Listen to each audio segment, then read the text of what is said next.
So now let us discuss how the entire glycolysis pathway is regulated. But before really discussing about the regulation of glycolysis, let us discuss some of the important terms that might you have heard in my previous lectures or you may hear in this lecture. So first of all, you have heard about two words, hexokinase and glucokinase. What is the basically difference between them? What is the similarity between them? So please remember the hexokinase and glucokinase both are isoenzymes. Both are what? Isoenzymes. What are isoenzymes? Isoenzymes are nothing but they are basically the different physical forms of a same specific enzyme. These are the different physical forms of a same enzyme having same chemical properties. ठीक है, जैसे कि for example आपने 1-1 रुपए के सिक्के देखे होंगे. अगर आप देखोगे तो आपको क्या लगेगा, ये भी 1 रुपए का सिक्का है, ये भी 1 रुपए का सिक्का है, आपको उनमें कोई डिफरेंस नहीं दिखेगा. ठीक है, लेकिन अगर कोई एक एक्सपर्ट आदमी जैसे कि जो न्यूमेस्मेटिक्स होते हैं वो अगर उस पॉइंट को देखेगा तो उसे उनके फिजिकल अपीयरेंस में माइनर से माइनर डिफरेंस दिख जाएगा, है ना.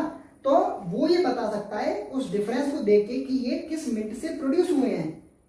ठीक है, उसी तरह से एक बायोलॉजिस्ट, एक केमिस्ट, एक डॉक्टर किसी भी एंजाइम के डिफरेंट फिजिकल फॉर्म्स यानी डिफरेंट आइसो एंजाइम्स को देख के ये पता कर सकता है कि वो एंजाइम का ओरिजिन क्या है. What is the origin of that enzyme, वो कहां से आ रहा है. इससे मदद क्या मिलेगी, इससे हमें पता लगेगा source of that enzyme production that में हेल्प इन डायग्नोसिस. तो उन्हीं को हम आइसो एंजाइम्स बोलते हैं. तो hexokinase and glucokinase are isoenzymes of each other. दूसरी टर्म एक आपने सुना होगा बिसफॉस्फेट और दूसरा वर्ड आपने सुना होगा डाइफॉस्फेट. इन दोनों में क्या डिफरेंस है, तो देखिए जब भी किसी कार्बन चेन के 2 डिफरेंट कार्बन एटम्स पर फॉस्फेट ग्रुप जुड़े हों तब हम बोलेंगे बिसफॉस्फेट. सपोज कि ये ग्लूकोज के 6 कार्बन है, एक फॉस्फेट ग्रुप इस पे जुड़ा है, एक फॉस्फेट ग्रुप इस पे जुड़ा है, तो एक स्ट्रक्चर के 2 डिफरेंट कार्बन पर फॉस्फेट ग्रुप जुड़े हुए हैं, इसलिए हम बोलेंगे बिसफॉस्फेट या बाइफॉस्फेट. वहीं अगर किसी एक स्ट्रक्चर के सिंगल कार्बन एटम पर 2 फॉस्फेट ग्रुप ऐड हो तो हम बोलेंगे डाइफॉस्फेट. जैसे कि एडिनोसिन डाइफॉस्फेट, उसके एक ही कार्बन पर 2 फॉस्फेट ग्रुप ऐड है तो उसको हम बोलेंगे डाइफॉस्फेट. ठीक है, ये बात तो आ गई. अब हम कुछ और इंपॉर्टेंट चीजें डिस्कस कर लेते हैं that will help you in clinical aspect of glycolysis. सबसे पहले हम बात करते हैं इसकी ग्लिसरॉल्डिहाइड 3-फॉस्फेट की. Glyceraldehyde three phosphate. अब ये जो एंजाइम है ना, its active site has a cysteinyl thiol group. Suppose कि ये एंजाइम है,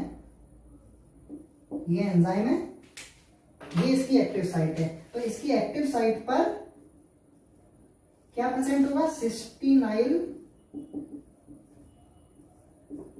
thiol group. Cysteinyl thiol group. ठीक है, और खास बात ये है, the important fact about this is कि जो सिस्टीनाइल थायोल ग्रुप है इसको आयोडो एसीटेट इनहिबिट कर देता है. Iodo acetate inhibits the cysteinyl thiol group present at the active site of enzyme named glyceraldehyde three phosphate. ठीक है, दूसरा क्लिनिकल चीज क्या है, दूसरी क्लिनिकल चीज है एनोलेज के बारे में या इनोलेज कह लीजिए.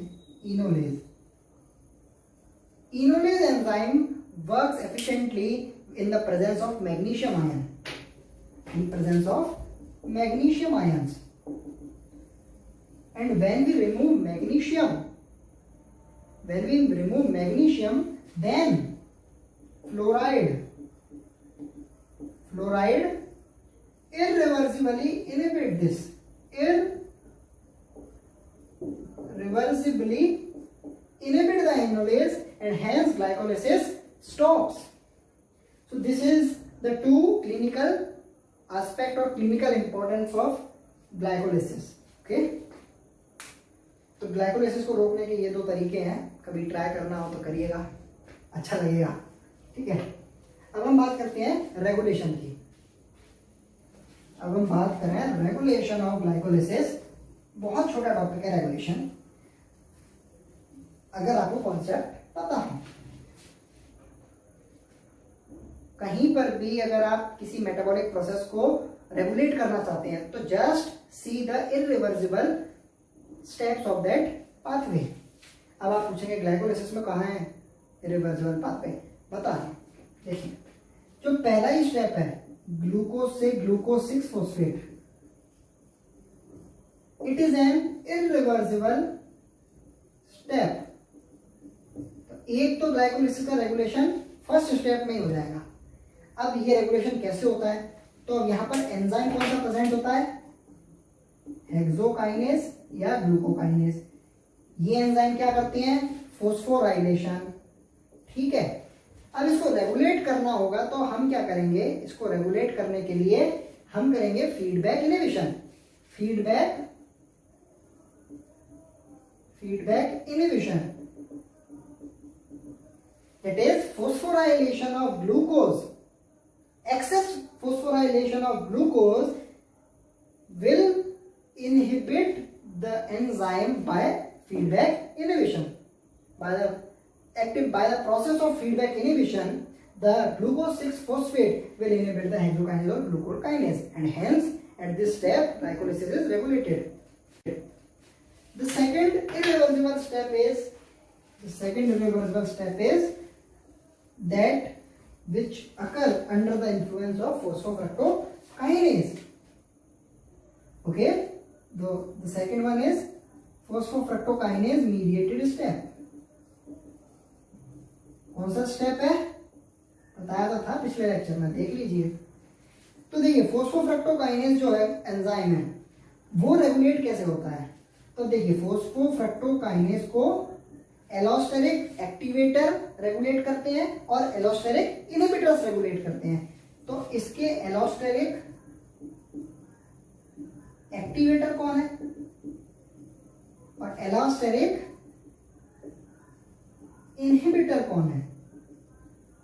बेसिकली हम ये देख लें तो हम पता लगा लेंगे फोस्फोफ्रक्टोकाइनेज से कौन एक्टिवेटर है और इनहिबिट करता है, तो कौन उसको रेगुलेट करता है। अब यहाँ मैं फोस्फोफ्रक्टोकाइनेज लिख तो रखा है, लेकिन अगर मैं इसको और अच्छे से या एकदम एग्जैक्ट करेक्ट लिखूं तो मैं फोस्फोफ्रक्टोकाइनेज 1 को लिखूंगा।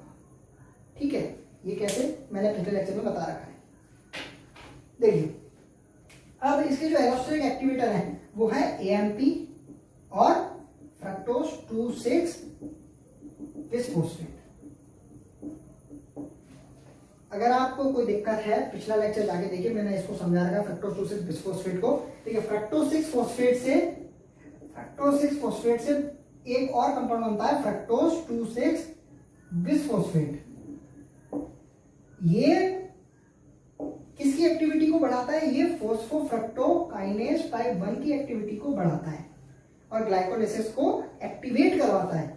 अब देखिए, अब फ्रक्टोज 6 फॉस्फेट कन्वर्ट हो रहा है फ्रक्टोज 2,6 बाइफॉस्फेट में under the influence of enzyme known as phosphofructokinase type 2।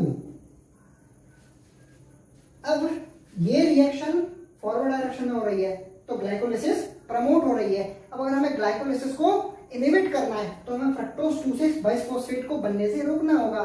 तो हम क्या करवा सकते हैं, इसका हाइड्रोलाइसिस करवा सकते हैं। इसका हाइड्रोलाइसिस करवा देंगे इस एंजाइम से, फ्रक्टोज 2,6 बिसफॉस्फेटेज फ्रक्टोज 2,6 बिसफॉस्फेटेज से इसका हाइड्रोलाइसिस करवा देंगे, जिसकी वजह से फ्रक्टोज 6 फॉस्फेट बन जाएगा। और अगर ये नहीं होगा तो फोस्फोफ्रक्टोकाइनेज को पॉजिटिव सिग्नल नहीं मिल पाएंगे, जिसकी वजह से ग्लाइकोलाइसिस कुछ हद तक इनहिबिट होगी। ठीक है, इन्हीं को मतलब फोस्फोफ्रक्टोकाइनेज 2 और फ्रक्टोज 2,6 बिसफॉस्फेट, इन दोनों एंजाइम के लिए हम एक वर्ड यूज करते हैं कि these both enzymes are reciprocally regulated. Reciprocally regulated. अब मैंने रेसिप्रोकली रेगुलेटेड क्यों बोला है आपको समझ में आ रहा होगा, क्योंकि एक की कंसंट्रेशन बढ़ेगी तो दूसरे की कम हो जाएगी, दूसरे की कंसंट्रेशन बढ़ेगी तो पहले की कम हो जाएगी, इसलिए मैंने इसको बोला रेसिप्रोकली रेगुलेटेड। ठीक है, अब तीसरा इरिवर्सिबल स्टेप कौन सा है? तो तीसरा irreversible step is the last step. तीसरा irreversible step is the last step. Last step कौन सा है? PEP converted into pyruvate by enzyme pyruvate kinase. ये स्टेप भी इरिवर्सिबल है, और जो पाइरुवेट काइनेज एंजाइम है इसको पॉजिटिव सिग्नल देती है insulin. Insulin favours the activity of pyruvate kinase, while on the other hand glucagon inhibits its activity and hence it is regulated। अब इन तरीकों से हमारा ग्लाइकोलाइसिस रेगुलेट रहता है। So this is all about glycolysis, जितना भी मैंने पढ़ा है या जितना मेरे को आता है। अगर कोई भी आपकी फर्दर क्वेरी भी हो तो उसको आप कमेंट में पूछ सकते हैं, या फिर मेरे Instagram channel that is eternal biology, उस पर भी आप मेरे को मैसेज कर सकते हैं। अगर वीडियो पसंद आया हो तो सब्सक्राइब करिएगा, शेयर कीजिएगा, लाइक करिएगा, कमेंट कर दीजिएगा, और मैं एक और अच्छा वीडियो आपके लिए प्रेजेंट करूंगा। तब तक के लिए stay safe, stay healthy, thank you.